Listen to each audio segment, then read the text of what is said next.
ధర్మ రక్షణ చేయాలి, గోసేవ చేయాలి. ఇదే నా డ్రీమ్. నా సనాతన ధర్మాన్ని ఇంకా ముందుకు తీసుకెళ్ళాలి. ఎందుకంటే నేను చాలా గర్వపడతాను. ఒక హిందువుగా పుట్టి సనాతనంలో పుట్టి కట్టర్ సనాతనిగా పుట్టినందుకు నేను గర్వపడతాను. ఓకే, ఆపర్చునిటీ భగవంతుడు నాకు ఇచ్చిండు. భగవంతుడు చూజ్ చేసుకున్నాడు నన్ను అఘోరిగా, ఇందులో తీసుకొచ్చిండు. నడుస్తున్నాను ఇంకా జీవితం. ఓకే, అంటే మాకు ఇప్పుడు నేను కిన్నెర అఖాడా అనేది వినడం మొదటిసారి. అంటే నాకు తెలియదేమో, మేబీ జనరల్గా అఘోరాలు అనే వాళ్ళు ఉంటారు, ఏదో ఒక ప్రాక్టీస్లో ఉంటారని నాకు తెలుసు. బట్ పర్టికులర్గా ఇలా అర్ధనారీశ్వరులకు కూడా ఒక అఖాడా ఉంటుంది, వాళ్ళకు కూడా ఇలా ఒక ప్రాసెస్ ఉంటుంది అనేది నాకు తెలియదు. అంటే అక్కడ డిఫరెన్సెస్ ఉంటాయా? మామూలుగా మన సమాజంలో అయితే ఇలా థర్డ్ జెండర్ అనేది ఒకటి పెట్టారు. సో మీ ప్రాక్టీస్ లో కూడా అలా ఏదైనా డిఫరెన్స్ ఉంటుందా మగవాళ్ళకి ఆడవాళ్ళకి? అలాంటిది ఏముండదు. ఇప్పుడు మా కింద రకం నుండి మేల్స్ కూడా ఉన్నారు, ఫీమేల్స్ కూడా ఉన్నారు.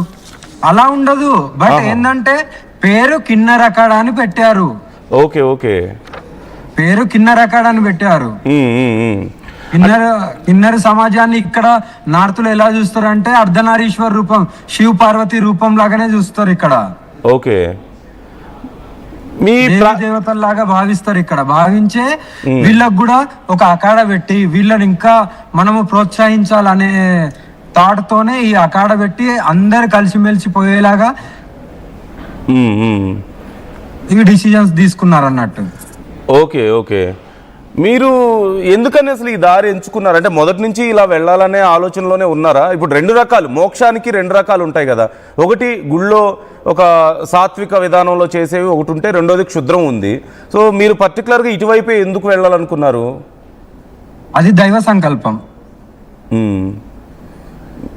ఎవరు ఏది ఒక్కొక్కరికి ఒక్కొక్కటి ఉంటది. నాకు భగవంతుడు అఘోరీల దాంట్లోకి పంపించిండు. ఇందులో నేను ఏమేమి నేర్చుకోవాలి, ఎలా నడవాలనేది అది కూడా నేర్పించిండు. ఒక మంచి గురువులను ఇచ్చిండు. నేర్చుకోవడానికి ధర్మం గురించి కానీ సేవ చేసే ఒక పెద్ద ఆపర్చునిటీ ఇచ్చిండు. అందరూ సేవ చేస్తారు, సేవ చేయరని కాదు. వాళ్ళకు తోచినంత సేవ వాళ్ళు చేస్తారు. బట్ ముంగటికి వచ్చి పోరాడడానికి కూడా ఎవరు ఉండరు. అంటే జనరల్గా అఘోరాలు బయటకు వచ్చి రియల్గా ప్రాక్టీస్లో ఉన్న వాళ్ళు ఇంటరాక్ట్ అవ్వడం అనేది చాలా తక్కువ. కాబట్టి నేను కొన్ని ప్రశ్నలు అడుగుతున్నాను మిమ్మల్ని. ఐ హోప్ మీరు కొంచెం ఓపికగా శాంతంగా నాకు సమాధానం చెప్తారనుకుంటున్నాను. మీకు తెలియదేమో అఘోరాలు ఇక్కడ నార్త్ లో ఎంతమంది అయితే ఉన్నారో అందరి దగ్గరికి చిన్నోళ్ళు గాని పెద్దోళ్ళు గాని మీడియా గాని అందరు వస్తూనే ఉంటారు. ఇక్కడ కామన్.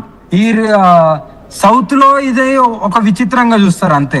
సౌత్ వాళ్ళకు అఘోరులు అంటే ఏంది, నాగ సాధువులు అంటే ఏంది నిజంగా అంటే తెలియదు అన్నట్టు అంతే.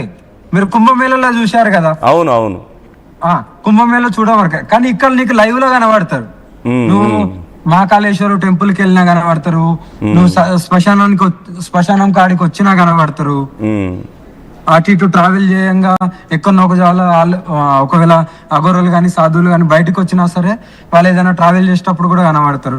ఇటు కామన్, కానీ అటు మాత్రం విచిత్రంగా చూస్తారు. ఓకే, అంటే ఇప్పుడు మీరు చేసే పూజలు మీరు ఫ్రీగానే చేస్తారా లేకపోతే ఛార్జ్ చేస్తారా ఎంతో కొంత? నేనైతే ఫ్రీగానే చేస్తాను. ఏదన్నా వాళ్ళు ఇచ్చిల్లనుకో దాన్ని మాత్రం తీసుకుంటాను. ఓకే, వాళ్ళు ఇస్తే మీరు కాదనరు, మీరైతే డిమాండ్ చేయరు ఎవరిని? నేనేం డిమాండ్ చేయను. ఓకే, మీ లైఫ్ స్టైల్కి మరి అంటే ఇప్పుడు మీరు అందరూ ఇంతకుముందు అడిగి ఉండొచ్చాము మిమ్మల్ని. ఒక కార్ ఉంది, మీరు వెళ్తూ ఉంటారు, డిఫరెంట్ ప్లేసెస్కి తిరుగుతూ ఉంటారు. మీ మెయింటెనెన్స్కి వీటికి డబ్బులన్నీ ఎలా వస్తాయి మీకు? నాకు దునియాలో ఇది తెలిసిన విషయమే అందరికి. మళ్ళీ కూడా చెప్తాను, గర్వంగా చెప్తాను. నేను ఎక్కడికి వెళ్ళినా సరే నాకు అన్ని రాష్ట్రాలలో భక్తులు ఉన్నారు. నాకు ప్రతి ఒక్క స్టేట్ లో నన్ను చాలా గౌరవించే వాళ్ళు, వెల్కమ్ చెప్పే వాళ్ళు, నన్ను నమ్మే వాళ్ళు చాలా మంది ఉన్నారు. ఓకే, వాళ్ళు నాకు 100% నాకు ఫుడ్ అంటే ఫుడ్ పెడతారు, ఫుడ్ కుకింగ్ చేసుకొని వస్తారు, నాకు పెట్రోల్ కూడా ఫ్రీగానే పోస్తారు. వాళ్ళకు తోచినంత వాళ్ళు డబ్బులు కూడా ఇచ్చిపోతూ ఉంటారు. ఇది అయితే అందరికి తెలుసు. అది ఓకే. ఇప్పుడు అక్కడ జనరల్గా అంటే మేము మరొక అందరికీ కామన్గా అనుకునేది ఏంటంటే అఘోరాలంటే బూడిద పూసుకుంటారు, అన్నిటినీ త్యాగం చేసేసారు, త్యజించేసి ఉంటారు అన్నిటి మీద. అవసరమైతే ఒకానొక ప్రాక్టీస్లో, నాకు తెలియదు అది ఏ స్థాయి ప్రాక్టీస్లో అనేది, ఒక స్థాయి తర్వాత క్యానిబలిజం కూడా ఉంటుందని నేను విన్నాను. అది నిజమేనా? ఏంటి క్యానిబలిజం అంటే అదే మనిషి మాంసాన్ని తినడం అనేది ఒకటి ఉంటుంది ఒక ప్రాక్టీస్లో భాగంగానే విన్నాను నేను. నిజమేనా అది? డెఫినెట్లీగా ఇందులో పంచమకారాస్ అని ఉంటాయి. పంచమకారాల్లో కంపల్సరీ తాంత్రికులో ఎవరెవరైతే చేస్తారో వాళ్ళందరూ కంపల్సరీ పంచమకారాస్ యూజ్ చేస్తారు. డెడ్ బాడీ మీద కూర్చొని సాధన చేస్తారు, డెడ్ బాడీని తింటారు. అది కామన్, కానీ జనాలకు చూపియం అంతే. ఓకే ఓకే, మీరు చేశారా? అది మీ ఛానల్లోనే ఒక పేరు చెప్పాలా, మహేష్ అన్న ఉన్నారు కదా, ఆయన అడగండి చెప్తారు. మహేషా? ఓకే, ఓ మా ప్రతినిధి. ఓకే ఓకే, ఆయనే వీడియో తీసిండు. ఒకప్పుడు దాన్ని అప్లోడ్ కూడా చేశారు, చాలా మంది చూశారు. దాని తర్వాత రిస్ట్రిక్షన్స్ వచ్చి తీసేసిండు. ఓకే ఓకే, అంటే అది రెగ్యులర్ గా జరుగుతుందా లేకపోతే ఏదైనా స్పెషల్? లేదు, పర్టికులర్ నెలలో ఒకసారి అట్లా, ఓన్లీ 200 grams. ఆహా, ఓకే, మీకు అలా లిమిట్ ఉంటుందా? ఇంకోటి కూడా మీకు అందరికి నేను క్లియర్ చేస్తాను. చాలా మంది నాకు కామెంట్లలో కూడా పెడుతున్నారు నా సోషల్ మీడియాలో. ప్లీజ్. అఘోరి అమ్మ ఏంది అది పాన్స్ పౌడర్ పూసుకుంటా అంటుంది కదా, నేను పాన్స్ పౌడర్ కాదు పూసుకునేది. నేను అడగబోతున్నాను మీరు ఏం పూసుకున్నారు ఒంటికి అదంతా అని. దీన్ని తడిపి మేము ఇలా పోసుకుంటాం. ఏం కనిపిస్తుంది? యాష్ బూడిద కనిపిస్తుంది మాకు. ఓకే, కొన్ని ఎముకలు అవన్నీ కూడా ఉన్నాయి అందులో. ఇది కూడా నింపి పెట్టుకుంటాము. ఇదే శ్మశానం నుండి తీసుకొని దీన్ని తడిపి పెట్టుకున్నామంటే అది ఫుల్ వైట్ కనబడుతుంది. దీన్ని చాలా మంది ఏమంటున్నారు, ఆమె పాన్స్ పౌడర్ పూసుకుంటారు. పౌడర్ పూసుకునే అంత కర్మ మాకేముంది, మేము సాధకులం. ఎవరు ఏమనుకున్నా సరే మేమేంటో మాకు తెలుసు, భగవంతుని తెలుసు. అందరికి నిరూపించుకోవాల్సిన అవసరం కూడా ఇప్పుడు లేదు ప్రజెంట్ అయితే నాకు. అంటే అది మనుషులదేనా? మనుషులదే, ఇంకెవరిది ఉంటుంది మనుషులు. ఇంత పెద్ద శ్మశానంలో ఉన్నప్పుడు అందులోకెళ్ళే తీసుకొని వస్తాం కదా. అక్కడ మీకేం రిస్ట్రిక్షన్స్ ఉండవా ఆ శ్మశానంలో? ఏ శ్మశానంలో కూడా ఇండియాలో ఎక్కడ కూడా రిస్ట్రిక్షన్స్ లేవు, ఒక సౌత్ లో తప్ప. ఓకే, మన దగ్గర ఉంటాయి రిస్ట్రిక్షన్స్, మన సైడ్ వస్తే మీకు. మన దగ్గర మనోళ్ళు పెట్టిండ్రు, బట్ ఇక్కడ అయితే నువ్వు ఏం చేసినా అడిగేటోళ్ళు ఉండరు. నువ్వు ఏ పూజ చేస్తాను, నువ్వు ఎందుకు చేస్తున్నావు, నువ్వు బట్టలు లేకుంటే ఎందుకున్నావు, ఇక్కడ ఎవ్వరు అడగరు. ఇక్కడ ఎవ్వరు అడగరు. మీరు బట్టల ప్రస్తావన తీసుకొచ్చారు కాబట్టి నేను అడుగుతున్నాను. మీరు అంటే సహజంగా కొంతమంది దిగంబరులుగా ఉండేవాళ్ళు ఉంటారు కదా, కొంతమంది మీరు లేదంటే మరి కొంతమంది మాత్రం కొంత వరకు బట్టలు వేసుకొని ఉండడాన్ని మేము చూస్తున్నాం.